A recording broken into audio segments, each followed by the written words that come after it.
Do you know what one of my favorite sounds in the world is?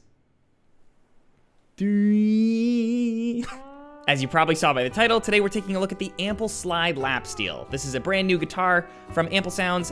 They're a great company. I've used their guitars all over the place in my music, and I've been really excited to see that they're releasing this Lapsteel guitar. This is like one of those kind of back pocket VSTs that maybe you don't use on every project, but when you do, it can be really impactful. And having played through this a little bit, I think it's absolutely phenomenal. It covers so many bases on the things I would use it for, and has lots of built-in key switches that I found really useful. So let's just jump in, dive into the interface, and hear what it sounds like. So right out of the box, here's the interface. You'll see it looks just like the other Ample Sound stuff, which is great. They're very consistent with this, which I like. So I disabled all my plugins, so let's just hear what it sounds like right out of the box.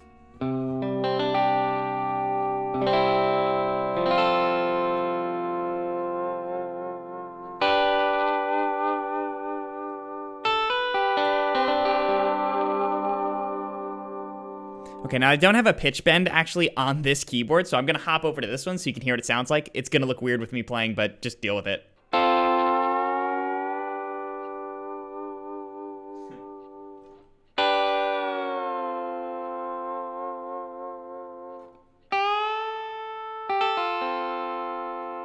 So you'll hear it sounds really nice out of the box. The effects they've got sound great, sound super realistic. The bends sound really good if you have a pitch bend, and the mod wheel is much better, I find, than doing the actual pitch bend itself to kind of wobble the note. The mod wheel has some really good built-in programming. Now currently this is set to guitar mode, so if I try and play certain chords, they won't actually ring out, like this one. And that's because it's trying to determine the actual playability of that phrase and whether or not it would be on one string. So you can actually disable that here, this guitar icon, you change that to a keyboard, and now anything I play will be totally playable, even if it's not playable in an actual Lapsteel. The other setting that can affect your playing is the actual legato setting. So if you have this turned on, it's gonna try and auto slide the legatos, based on if the note is actually on the same string. So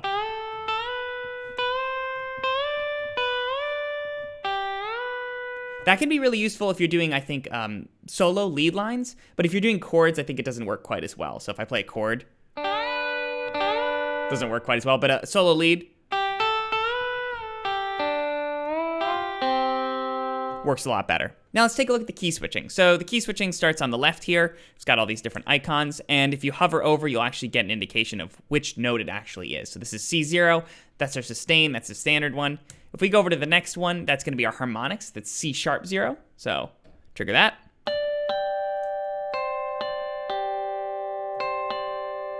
Sounds really nice, kind of bright. Okay, now the next trigger is slide in or slide out, depending on the way we press the note. So this is one that's not gonna be on by default. You actually have to toggle it by holding that key. So if you hold D0, you're gonna get this activated. If you hold it before, you get that slide in. And if you hold it after you press the note, you get a slide out. So I'll demonstrate. So if I hold it before, right, I get that. And if I hold it after I press the chord, I get it afterwards. So of course you could program these things as you wanted to, but it's a really nice effect if you want that. Next, we pretty much have the same thing, but it's going the opposite direction. So instead of sliding up, it's gonna slide down, and then the outs are gonna be the opposite way as well. So to trigger that, that's a more classic kind of sound. So to toggle between the two, we could do or. So lots of options there. Next up, we have legato slide. Now legato slide, you're gonna wanna actually hold before you press any notes. So you're gonna press the legato slide, and then start playing your notes, and it should auto slide between all of them. Demonstrate that, E0. Now obviously a legato is only gonna last so long and without you having to re-trigger the note. So you'll wanna do this for a couple notes and then re-trigger and then re-trigger and re-trigger. And you can re-trigger by either letting go of this, or what I like to do is actually just don't play legato, so break up your lines a little bit.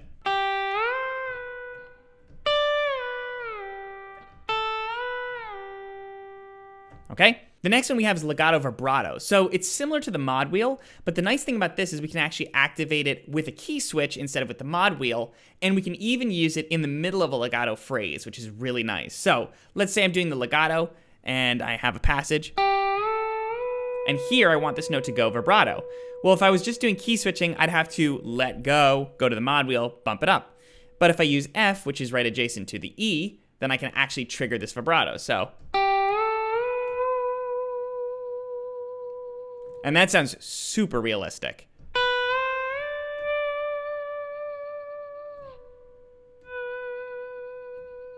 Now, I recommend you do this early in your playing, so you don't do it at the end of a note, because you'll notice there's a bit of a volume bump. So I would do it very early in that note. And you can always change those volume things by using some CC automation like CC7 or CC11. Next up, similarly, we have buzzing. So buzzing is kind of a sound when you're kind of moving off the string slightly. It gives that nice little buzz, and it sounds very realistic. So same kind of thing.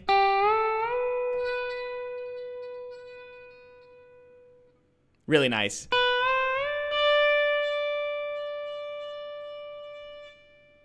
Okay, next up we have the chords, and I really think I'm going to use these very frequently. So the chords are just the classic kind of arpeggiated chords, and depending on where you play them on the keyboard, you get different qualities of chords. So if I hold G and then press a chord,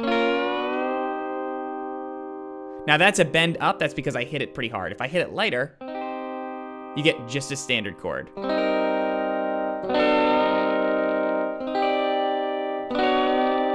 They sound great.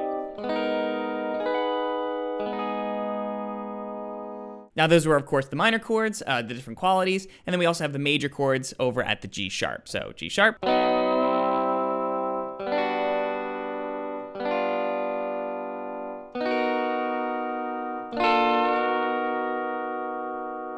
And I also recommend that you play with the mod wheel on this one too, because if you press that chord, you can activate that nice sound. So lots of playability right off the bat. Even with the key switches, I think it sounds great. And I personally, when I record for these kind of things, I separate out like a lead patch and then the ones that are doing the chords. Number one, it's good for notation, makes it easier to separate the two. And then the other reason is that I can program them slightly differently. So I could have the lead one having more of that built-in legato in those guitar settings, whereas the chord one I can have separated out a little bit, maybe even play with the stereo panning a little. Now, in terms of effects, we have a couple different things. Like with all of the Ample products, you can change the mic positions to be from stereo to the direct in, which sounds like this. Not too different, actually. You can bump up the mix of each of these, so the DI, the stereo, and then the master. You can change the panning within here. You can add a doubler, which expands the width of the sound, basically. I tend to like to do that for the arpeggiated chords, so the rhythm. It sounds a little better in my opinion. And then you can change the capo position, which is going to change the quality of the notes. So as the capo goes up, it tends to get a little bit brighter and thinner as a sound, whereas if the capo is a lot lower, then you get a thicker sound because you're lower on the string. So bumping the capo up, the quality of the sound is going to sound more like this.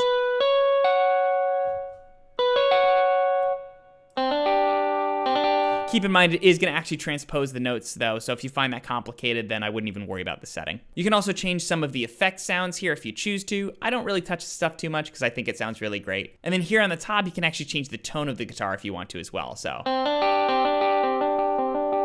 lot more muted of a sound, a lot brighter. Now, this is just the default setting, so you can also get some pre-baked presets if you choose to do that. There's quite a few in here.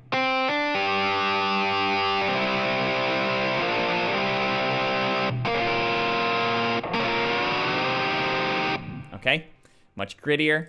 High Hopes.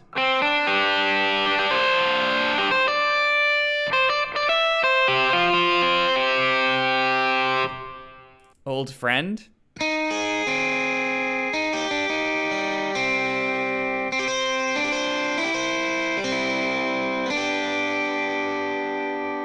Okay, so lots of different sounds in here.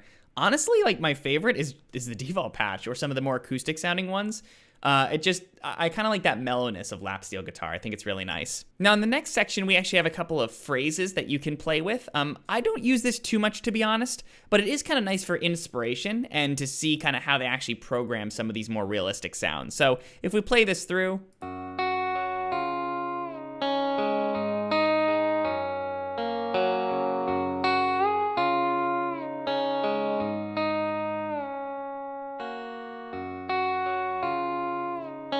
You can sort of see how you can use those different features, and if this had effects on it, like, you know, it's totally dry right now, but if I ran it through my effects,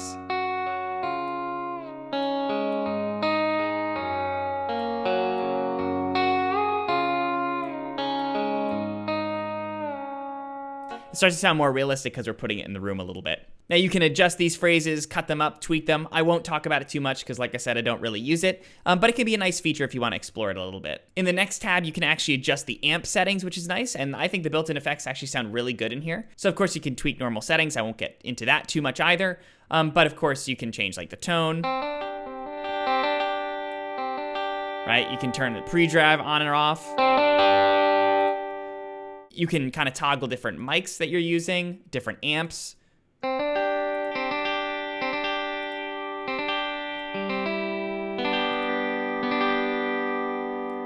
Different mic amounts.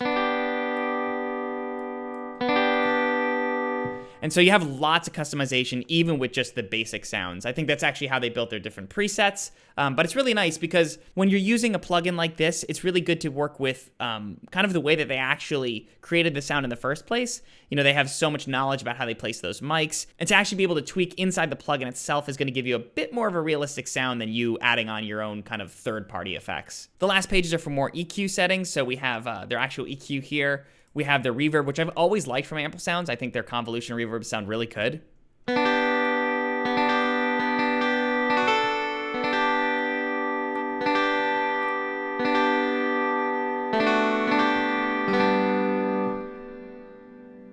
don't know, it's very natural sounding. I think they do a great job with it. You have echo and things like that you can tweak as well if you choose to.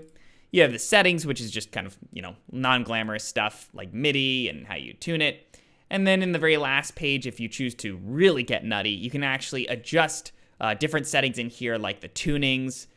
You can make it so that there's more velocity layers in different patches if you want to. You could disable things. Lots of fine-tuning stuff if you want to use that. So I can say pretty confidently this is going to make its way into my music. I think that I'm going to use the chords a lot, those kind of arpeggiated things, just because they're really easy to play and baked in. I think I'll probably be using a lot of those bends like I was doing over there with the other keyboard because I think that sounds super realistic.